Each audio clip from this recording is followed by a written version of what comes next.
book pour toujours maintenant. Donc, dans sa forme la plus pure et dépouillée, la boucle pour toujours est une boucle infinie qui ne s'arrête jamais d'elle-même car elle ne possède aucune condition d'arrêt.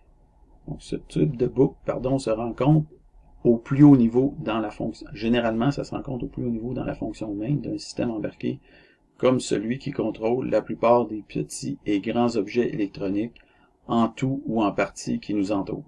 Par exemple, une montre, un lecteur MP3, une télécommande, une auto, un avion, etc. Okay.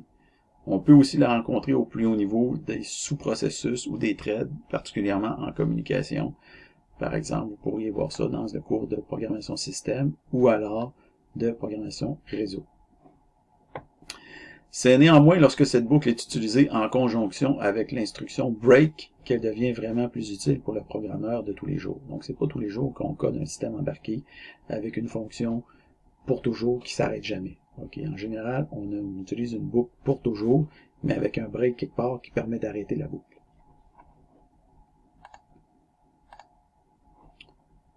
Donc, la boucle forever générale avec break. Donc, la boucle forever générale avec break se détaille ainsi en C#. Donc, vous avez votre boucle forever ici, avec les accolades. Vous avez du code qui est exécuté avant de tester la condition. Si la condition est vraie, vous faites un break. Puis après ça, vous avez du code qui est exécuté après. Donc, l'idée, c'est que la condition est vérifiée entre deux bouts de code, étant sandwich entre deux bouts de code, le code qui est exécuté avant la condition, le code qui est exécuté après la condition. Si vous n'avez pas de code avant, vous êtes dans un cas de boucle while, et si vous n'avez pas de code après, vous êtes dans un cas de boucle do while. En fait, si la condition break, c'est pas exactement une condition, une boucle while, ça serait plus une boucle until, si vous préférez. Puis ici, ça serait plus une boucle do until ou repeat until, puisque quand la condition est vraie, on sort. Donc c'est une condition de sortie et non pas une condition de continuité. Donc, idéalement, vous allez marquer l'instruction break avec des commentaires de chaque côté pour bien indiquer que vous avez un break à cet emplacement-là. Donc, for ou while. Donc, au lieu d'utiliser l'instruction for, on peut aussi utiliser l'instruction while pour simuler une boucle forever en C#. Il n'y a pas vraiment de différence entre les deux. Comme toujours, la recommandation générale dans les cas de blanc bonnet ou bonnet blanc, c'est de rester conséquent avec vous-même. Donc ça, puis ça, c'est la même chose.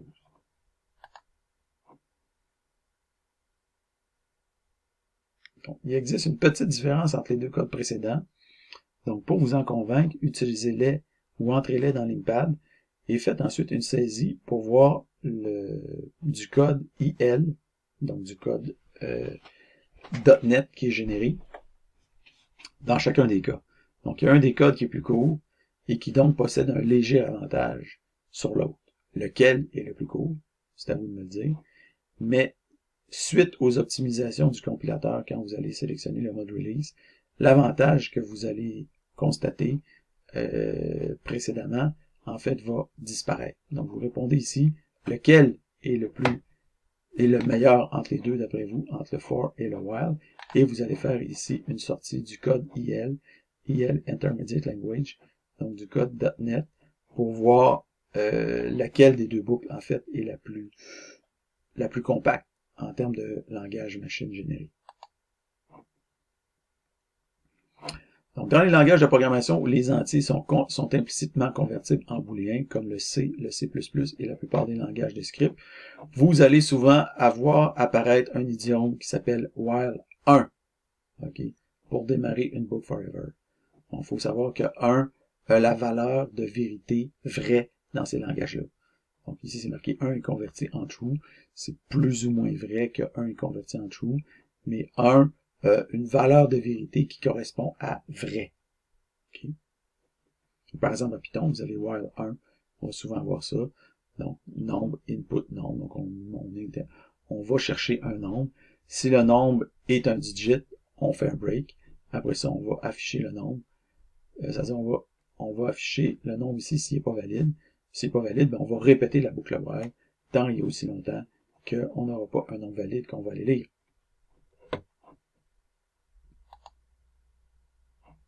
Donc, rendez-vous sur cette page web, puis exécutez le programme comme à la diapo précédente, mais avec vos initiales.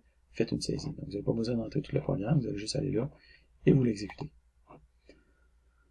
Donc, certains langages, comme le VB, supportent la boucle forever sans artifice syntaxique. Donc, vous n'avez pas besoin de mettre un while true ou des choses comme ça. Donc, en VB, vous avez juste à mettre do loop. Donc, si vous faites do loop, vous êtes dans un code de boucle forever. Donc, une boucle infinie en Visual Basic. Donc, console.writeline FG. Donc, vous allez faire FG. Ça va s'afficher tout le temps. Donc, vous, ça va être vos initiales. Et vous allez cliquer finalement sur le bouton stop après avoir fait votre saisie d'écran.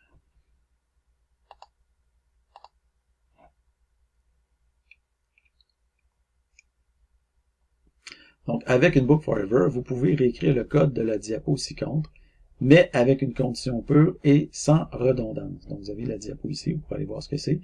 Vous pouvez maintenant la réécrire en mettant un bout de code avant, en mettant une condition au centre, et en mettant un bout de code après, et vous êtes dans une boucle forever. Okay?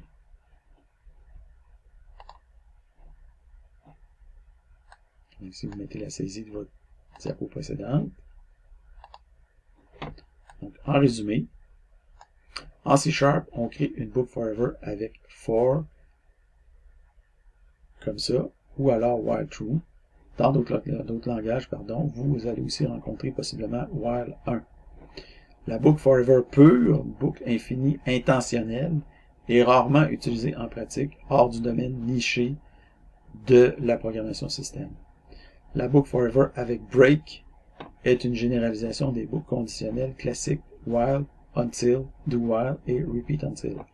Elle est plus polyvalente, elle évite les redondances, mais elle reste moins lisible que les autres formes. Pour cette raison, on l'utilise en dernier recours lorsque les autres ne font pas le travail correctement.